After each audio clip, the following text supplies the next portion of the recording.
그러면 경전주의는 어떤 결과를 가져올까요? 일단 성도들과 목사를 좀 구분해서 제가 말씀드리겠습니다. 성도들에게 미치는 영향, 우리 한국교회 성도님들이 성경을 많이 읽고 암송하고 공부에 열정이 많다고 말씀드렸습니다. 그러다 보니까 성경에만 집중을 하게 되면 실제 삶과 관련된 다양한 이슈들에 대해서는 기독교적 지식을 갖추지 못하게 됩니다. 왜 그렇죠? 교회에서 배운 적도 없고요. 또 다른 곳에서 공부할 기회도 별로 없기 때문이죠. 그러니까 교회에서는 목사님들이 성경을 열심히 읽고 공부하라고 독려하기는 합니다. 그러나 삶에서 부딪히는 수많은 문제들에 대해서는 별로 가르쳐 주지 않아요. 또 공부하라고도 얘기를 하지 않는 거예요. 그렇게 되다 보니까 앞에서 이야기했던 것처럼 정치에 대한 거라든지 경제, 자녀 교육에 대한 문제들, SNS에 대한 것, 결혼과 이혼과 낙태와 동성애와 인공지능, 인공복제, 수많은 문제들에 대해서 기독교인은 어떻게 생각해야 될까? 이 고민을 별로 안 하게 된다는 거예요. 그러다 보니까 종교적인 영역에서는 기독교인처럼 사는 것 같습니다. 그런데 실제 생활에서는 마음은 있을지 몰라도 어떻게 하는 것이 기독교인처럼 사는 것인지 잘 모르게 된다는 거예요. 그러면 잘 모르면 그래도 살아야 되잖아요. 그럼 어떻게 살게 될까요? 그냥 세상에서 배운 대로 살는 거죠. 학교에서 배웠던 대로, 또는 친구들이 이야기하는 대로, 또 신문에서 보는 대로, SNS 보는 대로 그렇게 생각하면서 살 수밖에 없다는 거예요. 이렇게 되면서 삶이 완전히 나눠집니다. 그러니까 종교적인 영역이라고 생각했던 부분에서는 성경과 관련된 것들을 생각하면서 살려고 애를 써요. 근데 그와 다른 부분에 있어서는 이게 잘 모르니까 그렇게 살 수가 없는 거예요. 이런 삶을 뭐라고 얘기하죠? 이원론적인 삶이라고 얘기하죠. 두 개가 완전히 분리된 거예요. 교회나 종교적인 영역에서는 기독교인으로 사는 것처럼 보이고, 나머지 삶의 영역에서는 기독교인인 것처럼 별로 보이지가 않는다는 거예요. 몇 가지 예를 좀 들어보겠습니다. 자녀를 어떻게 교육을 해야 될까? 어떤 학자들이 조사를 했습니다. 사교육에 대해서 부모들은 어떤 생각을 가지고 있을까? 그래서 기독교인 부모와 비기독교인 부모를 교차 조사를 해봤어요. 결과가 어떻게 나왔을까요? 아무 차이가 없어요. 사교육이 좋으냐 나쁘냐 이런저런 얘기는 더 할 수는 있겠지만, 사교육에 대해서 생각하는 것이라든지 그걸 얼만큼 거기에 돈을 투입해야 되는 이런 수많은 문제들에 대해서 별 차이가 없다는 거예요. 근데 정말 차이가 없어도 괜찮을까요? 글쎄요. 정치적인 견해도 크게 차이가 나타나지 않는 걸로 드러납니다. 정치적 견해에 있어서 가장 크게 작용하는 건 도대체 뭘까요? 출신 지역? 또는 재산의 유무? 이런 것들? 상당히 크게 영향을 미쳐요. 그러면 기독교인 여부는 어느 정도나 영향을 미칠까요? 실질적으로 들어가 보면 별로 크게 영향을 미치지 않습니다. 이런 것들이 이제 모습인 거예요. 제가 재미난 거를 좀 봤는데요. 예전에 강의를 하다가 죽음에 대한 공부를 좀 한 적이 있었는데, 죽음과 관련된 여러 가지 이슈들. 그래서 죽음, 그 다음에 장례식, 그 다음에 죽음 이후에 어떻게 될 것인가, 이런 것들을 한번 쭉 살펴봤는데, 우리 한국 사람들이 요즘은 좀 많이 줄어들었지만, 장례식을 치른 후에 사무제라는 거를 합니다. 그리고 사구제 같은 것도 해요. 많이 들어보셨을 거예요.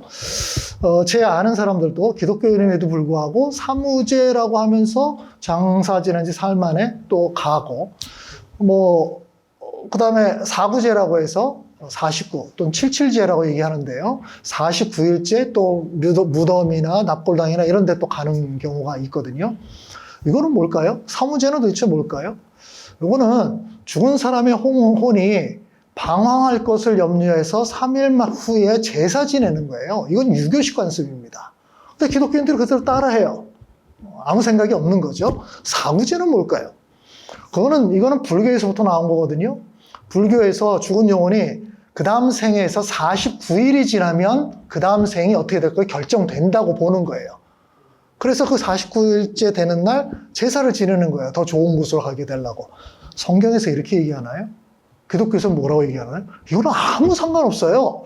근데 제가 이게 봤더니 기독교인들 중에서도 이 사무제, 사구제를 그대로 지키는 사람들이 굉장히 많더라고요. 왜 그렇게 할까요? 배우지 못했기 때문에 그래요. 알지 못했기 때문에. 기독교적 죽음관이 무엇이고, 기독교인의 죽음은 그 다음 죽은 다음에 어떻게 될 것인가, 우리의 영혼은 어떻게 될 것인가, 여기에 대해서 제대로 공부한 적이 없기 때문에 그래요. 그래서 여러 통계에 보면 기독교인들도 한 30% 가까이가 환생을 믿는다 그래요. 환생. 환생은 도대체 어디 나오는 거죠? 성경에 환생이 나옵니까? 안 나와요. 이건 뭐 여러 종교에서 얘기하지만 되게 불교 또는 힌두교에서 이야기하는 부분이거든요. 근데 요즘 드라마에서 이런 것들이 굉장히 많이 나오잖아요. 그러니까 그 영향을 받아서 환생 뭐 이런 얘기를 기독교인들도 그대로 따라 한다는 거예요. 성경을 공부하는 거 굉장히 중요한 일이지만 성경만 들여다보면 실제 우리 삶에서 벌어지는 수많은 일들에 대한 지식을 갖기가 아무래도 제한될 수밖에 없습니다. 자, 이제 목사로 좀 들어가 보겠습니다. 목사의 가장 중요한 역할은 무엇일까요? 아무래도 설교라고 얘기할 수밖에 없을 것 같아요. 근데 목사님이 설교를 할 때 주로 어떤 식으로 설교를 할까요? 성경 본문을 읽죠. 그다음 그 성경 본문을 중심으로 그거를 해설하고 설명하고 또 거기에서부터 우리에게 적용되는 것들을 끄집어내고 이런 식의 설교를 하는 거거든요. 이런 설교를 강해 설교라 그래요. 성경 본문 내용을 잘 설명해 주면서 거기서부터 우리에게 연결 짓는 이런 것들. 자, 주로 이런 설교를 하기 때문에 목사들의 주된 관심사는 무엇일까요? 당연히 성경 본문을 연구하는 거겠죠. 그죠? 성경 자체가 뭐라고 말하느냐, 로마서는 뭐라고 말하느냐, 창세기는 뭐라고 말하느냐, 이런 쪽에 관심을 가질 수밖에 없어요. 그러니까 설교가 목사의 직무에서 가장 중요한 거고, 그러면 설교는 본문을 중심으로 하는 것이라면 목사는 거의 대부분의 시간은 성경 본문을 연구하는데 사용할 수밖에 없게 됩니다. 그래서 목사들에게 가장 잘 팔리는 책이 뭘까요? 유명한 목사님들의 설교집이라든지 또 설교 강해, 또는 유명 신학자들이 성경 어떤 부분, 로마서, 마태복음을 해설해 놓은 책들이에요. 그런 책들만 주로 팔리고 있다는 겁니다. 그래서 결과가 무엇일까요? 성경에 대한 지식은 들어갈지 몰라요. 근데 삶의 구체적인 이슈들에 대해서는 목사들이 잘 모릅니다. 정치, 경제, 사회, 문화, 교육, 기타 등등에 대해서는 잘 몰라요. 기본적으로 목사가 되기 전에 그런 공부를 했다면 모를까. 그렇지 않으면은 목사 공부 신학교를 가고 그 후에 목사가 돼서 여러 가지 일을 하다 보면 이런 주제들에 대해서 공부할 시간이 없어요. 신학교에서도 안 가르쳐 주죠. 그다음 목회하다 보면 설교를 하기 위해서 성경 본문 연구에만 매진해야 되기 때문에 이런 주제들에 대해서 공부할 시간이 없어요. 근데 기독교 학자들 중에서 이런 주제들에 대해서 기독교적 관점에서 설명해 놓은 책들을 많이 썼거든요.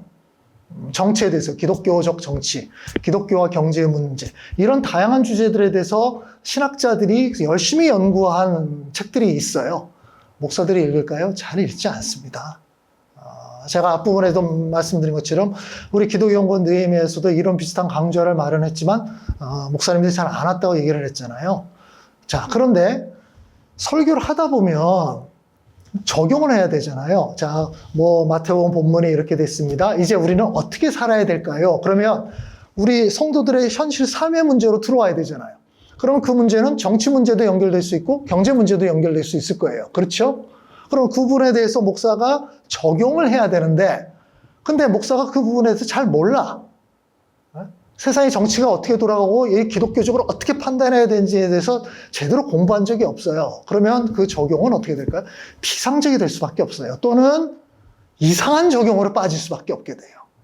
그래서 제가 종종 듣는 얘기는 목사님의 설교 앞부분까지 참 좋은데 적용을 하면 이상한 쪽으로 자꾸 빠져나더라, 이런 얘기를 좀 많이 듣게 되거든요. 이게 뭐냐면 그런 주제들에 대해서 기독교적 시각으로 공부한 적이 별로 없기 때문에 그래요. 자, 목사님들이 이런 실제적인 삶의 주제들에 대해서 잘 모르기 때문에 교회에서 교육을 할 때도 그런 주제들을 잘 다루지 않습니다. 그렇죠. 자신이 없거든요. 그러니까 교회에서 여러 가지 프로그램들, 교육 프로그램을 만들 때 여전히 성경 공부를 중심으로 한 프로그램을 다룰 수밖에 없어요. 이것도 앞부분에 제가 말씀드렸듯이 기독교와 정치, 이런 과목, 경제와 기독교, 전쟁과 평화에 대한 기독교적 견해, 용서의 의미와 실제적 적용, 정의와 공정의 기독교적 개념, 이런 식의 강좌를 만들지를 못해요. 목사들이 먼저 모르니까. 그리고 교회 내에서 이런 걸 잘 할 수 있는 사람을 또 키워내지 못했기 때문에 그래요. 그러니까 성도님들도 교회에서 이런 강좌나 이런 교육이 없기 때문에 그냥 배우지 않고 넘어가는 겁니다. 신앙생활을 아무리 오래 해도 이런 주제들에 대해서 제대로 들은 적도 없고요. 공부한 적도 없게 됩니다. 자, 이렇게 되면서 저는 목사와 성도가 약간 좀 암묵적으로 합의가 된 것이 아닌가라는 좀 의심을 하게 돼요. 이게 무슨 뜻이냐면 삶의 구체적인 이슈를 다루지 않는 것이 목사에게도 나쁘지 않고 성도들에게도 괜찮다는 거예요. 그래서 이게 약간의 짬짬이식으로 합의가 된 것이 아닐까 싶다는 거예요. 왜 그럴까요? 목사들은 왜 삶의 구체적인 이슈들을 안 다루고 오직 종교적인 이슈들만 다루는 걸 편하게 느낄까요? 단적으로 얘기한다면 그것이 교회 부흥에 도움이 되기 때문이에요. 교인들의 관심을 막 분산시키면요, 교회에 집중해서 봉사하고 헌신하는 일에 아무래도 소홀해질 수밖에 없습니다. 예배 열심히 드려라, 기도 열심히 하자, 교회 봉사 열심히 하자, 이래야 뭔가 힘이 모아지고요, 거기서부터 교회 성장하는 동력을 얻을 수가 있거든요. 근데 여러분들 정치에 대해서 한번 생각을 해보시고요, 경제에 대해서 생각해 보시고요, 여러분 자녀 교육에 대한 문제도 생각해 보시고요, AI가 어떻게 되는지, 인공지능이 어떻게 되는지 한번 그러면 성도들 관심이 막 분산이 돼요.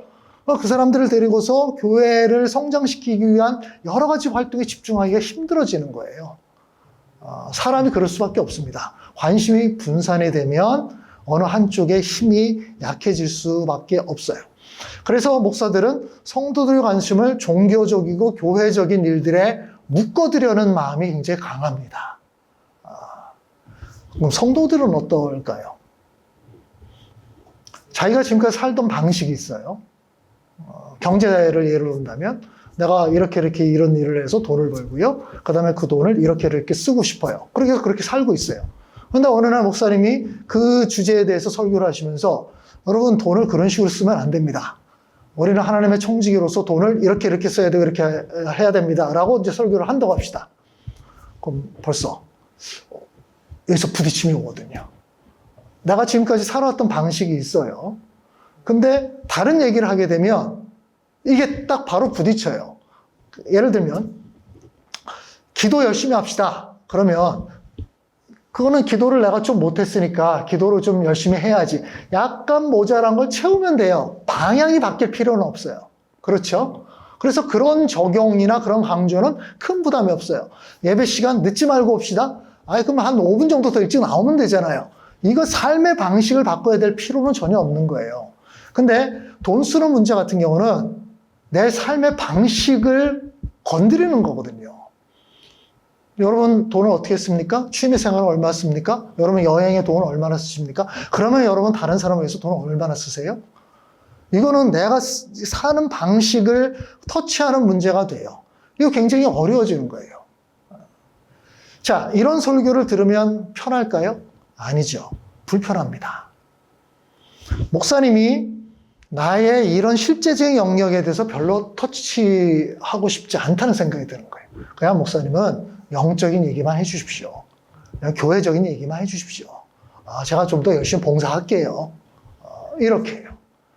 그러니까 구체적인 문제로 들어갈수록 성도들은 점점 더 불편해집니다. 예전에 어떤 교회 제가 잠깐 방문했을 때 그 교회 목사님께서 좀 센 설교를 하셨어요. 그때 센 설교 주제가 뭐였냐면 기러기 아빠에 대한 주제였습니다. 기러기 아빠. 그 교회가 분당에 있었던 교회였거든요. 근데 막 목사님이 막 비판하시는 거예요. 기러기 아빠, 이게 무슨 가족이냐? 가족이 같이 살아야지. 뭐 이런저런 이유로 그걸 뭐 잠시도 아니고 몇 년, 5년, 10년을 아버지는 따로 살고 나머지 가족, 이게 무슨 가족이냐? 이거 엄청나게 비판하시는 거예요. 제가 그 설교 들으면서 깜짝 놀랐어요. 이 교회 성도님들은 괜찮나? 제가 그 목사님을 존경하게 됐습니다. 이게 삶의 방식을 터치하는 문제잖아요. 그렇죠? 부담되죠? 그럼 그 교회에 기러기 아빠는 없었을까요? 제가 당연히 있었을 거라고 생각이 들어요. 그럼 이제 고민이 되겠죠. 그러면 이걸 바꾸려면 어떤 일이 벌어질까요? 이제 집안 싸움이 벌어질 가능성이 있습니다. 이게 쉽지 않아요. 그냥 기도 좀 더 열심히 합시다. 예배 좀 더 잘 드립시다. 교회 봉사합시다. 이거는 우리 삶을 그렇게 건드리지 않습니다. 자, 이렇게 되면서 목사님의 이해관계와 성도들의 이해관계가 맞아떨어집니다. 그렇게 되다 보니까 점점 성도들이 실제 삶에 대해서는 별로 기독교적으로 생각하지 않게 되고 기독교인다운 삶을 살지 않게 된다는 거예요. 정리해 봅시다. 성경 본문을 연구하는 건 정말 중요하고 필요합니다. 장점이 분명히 있어요. 그러나 그쪽 일변도로만 나가게 되면 부작용이 반드시 발생하게 됩니다. 세상의 다양한 문제들에 대해서 기독교적 성찰을 하지 못하게 되고 그 결과 기독교인이지만 실제 삶에서는 전혀 기독교인답지 않은 삶을 살게 되는 거예요. 저는 이것이 지금 한국교회가 타락하게 된 굉장히 중요한 원인이라고 생각을 해요. 정말 심각합니다. 한국교회 타락의 주된 원인은 이원론적인 삶인데 그 이원론적인 핵심은 실제적 삶에서 기독교인으로서 어떻게 살아야 될지를 생각하지 않는다는 거예요. 그런 부분에서 종교적인 영역과 실제 삶의 영역을 통합하지 않으면 한국교회는 정말 행동과 믿음이 불일치되는 이런 이원론적인 모습을 벗어날 수 없을 것이고요. 이것이 지금 작금에 벌어지고 있는 극우 현상, 한국교회가 보수로 계속 달려가다가 극우까지 나가게 되는 이 현상하고도 상당히 깊이가 관련이 있다는 거예요. 별로 그런 문제에 대해서 기독교적 성찰을 안 했기 때문에 세상에서 흘러가는 방식대로 유튜버들이 얘기하는 대로 그냥 그 받아들이면서 그냥 따라가게 되는 거하고 연결이 되는 거거든요. 실제 삶의 주제들에 대해서 같이 공부를 해야 우리 삶의 모든 영역에서 기독교인의 삶을 살 수 있다는 것입니다. 기독교인은 다시 태어난 사람들입니다. 고린도후서 5장 17절 이렇게 말합니다. 누구든지 그리스도 안에 있으면 새로운 피조물입니다. 옛것은 지나갔습니다. 보십시오. 새것이 되었습니다. 과거와는 다른 사람이 되었다는 뜻이겠죠? 그러면 과거와 무엇이 달라졌을까요? 몇 가지로 좀 정리를 해본다면 첫 번째는 무엇을 믿는가, 믿음의 내용이 달라졌습니다. 하나님을 유일한 신이시고 세상의 창조자여 구원자, 그리고 심판자로 믿는다는 것. 이게 달라진 거죠. 두 번째는 종교적인 활동을 새롭게 하게 됐겠죠. 이제 하나님이 우리를 구원하셔서 우리가 하나님의 자녀가 되었기 때문에 하나님이 원하시는 일을 하게 됩니다. 그래서 예배를 드리기도 하고 기도하고 또 성경을 보기도 하고 봉사하고 선교하기도 하고요. 세 번째는 인생의 목표가 달라졌다고 볼 수 있습니다. 이제 하나님께서 우리를 창조하셨고 우리 삶의 주인이니까 이제 하나님의 뜻에 맞춰서 인생을 계획하고 살아가야 된다. 이렇게 인생의 목표가 달라졌습니다. 네 번째는 우리 일상생활이 달라졌다고 볼 수 있어요. 창조자여 구원자이신 하나님의 자녀죠. 그러면 우리는 일상에서 그 자녀답게 사는 모습이 나타날 수밖에 없어요. 그러면 일상에서 생각하는 것, 행동하는 것, 판단하는 이런 방식에서도 차이가 나타날 수밖에 없습니다. 이 기독교인의 신앙생활이라는 표현을 합니다. 신앙생활.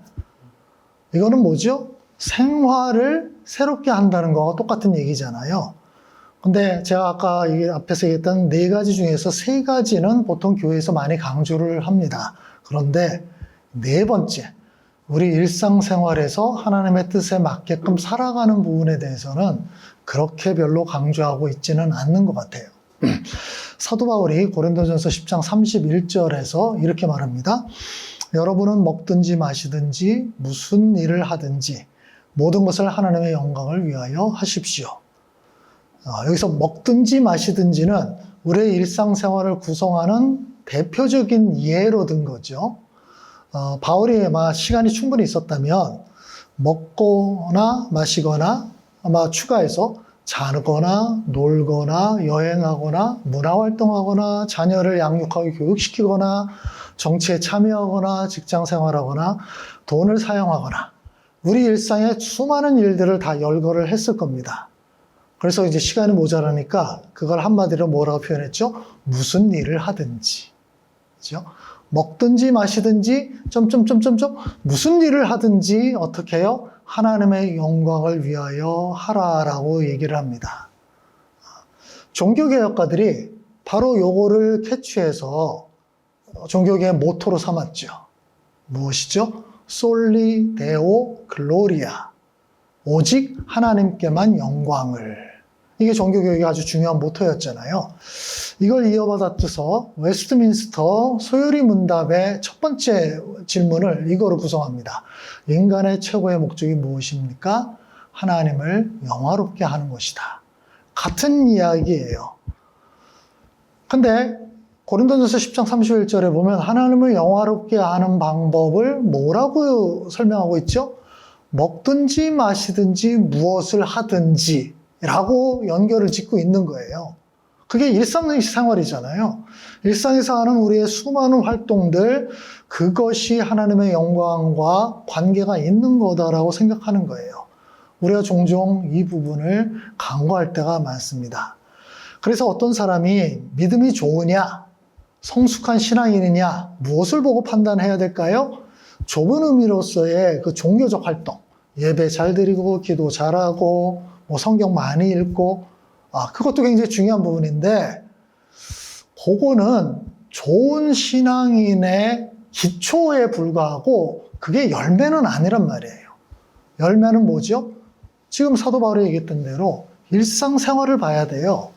구체적인 삶의 영역에서 어떻게 살아가는가 하는 걸로 판단을 해야 된다는 거예요. 소소한 일상의 삶에서 이 사람이 하나님과 관련지어서 어떻게 생각하고 있지? 이거는 하나님과 관련해서 어떻게 판단하고 어떻게 행동하고 있지? 그래서 예전에 예수를 모를 때와 어떤 점에서 달라졌지? 이 부분을 보면 이 사람이 성숙한 신앙인인지를 알 수가 있는 거예요. 근데 이런 변화가 갑자기 저절로 되지는 않죠. 구체적인 영역에 따라서 알아야 되잖아요. 먹는 게 하나님의 영광과 어떻게 관련이 있지? 이건 뭘 얘기하는 걸까? 생각을 해봐야 되잖아요. 마시는 거? 그러면 여가 생활하는 거? 이거는 하나님의 영광과 어떻게 관련이 있을까? 이 질문을 던져야 되거든요. 그래서 우리가 이 질문을 던지면서 분별력을 키워야 되는 거예요. 로마서 12장 2절에 바로 그 얘기를 하는 겁니다. 여러분은 이 시대의 풍조를 본받지 말고 마음을 새롭게 함으로 변화를 받아 하나님의 선하시고 기뻐하시고 완전하신 뜻이 무엇인지를 분별하십시오. 그렇죠? 앞부분에 뭐가 나왔습니까? 이 세상을 본받지 말고, 즉 이 세상에 살아가는 방식대로 그냥 무턱대로 따라 살지 마십시오. 그렇게 하지 말고 하나님이 좋아하시는 그것이 무엇인지를 잘 찾으십시오. 그렇게 얘기를 하는 거예요. 그렇게 찾아야 그 다음에 내가 예전에 이렇게 살았는데 요거는 아닌가 보구나. 하나님께서 원하시는 건 이렇게 사는 거네. 이렇게 바꾸는 거거든요.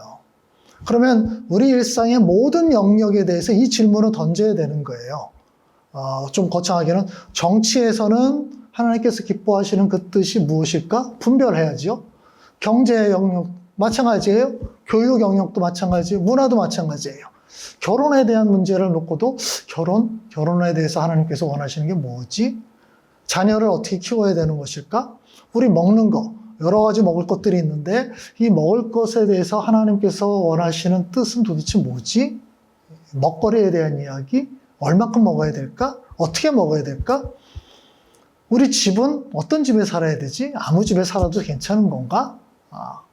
우리가 시간이 있을 때 여행을 다니는데 그 여행은 그냥 내가 원하는 대로 그냥 막 해도 되는 걸까? 나에게 돈이 주어졌는데 이 돈은 어떻게 사용하는 게 좋을까?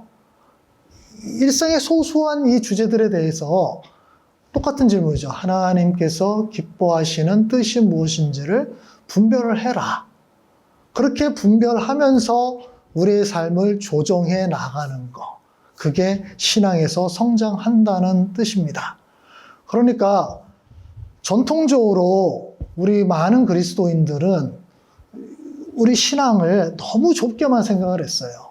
교회와 관련되는 거, 종교적 활동, 이런 내용으로만 생각을 했는데 그렇지 않다는 거예요.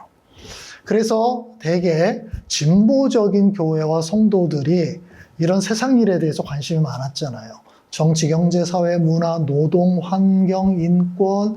그래서 그런 이슈들에 대해서 열심히 이제 기독교회는 좀 달라야 된다라고 주장하면서 활동을 해왔는데, 이제 그거 굉장히 좋은데, 그러다 보니까 점점 이상하게 성경에서부터 조금 떠나는 듯한 모습이 종종 있었어요. 그래서 보수적인 그리스도인들이 그 모습을 보면서, 너무 저런 일들만 하게 되면 성경을 너무 무시하게 되더라. 그러니까 겁이 나서 안 나가요.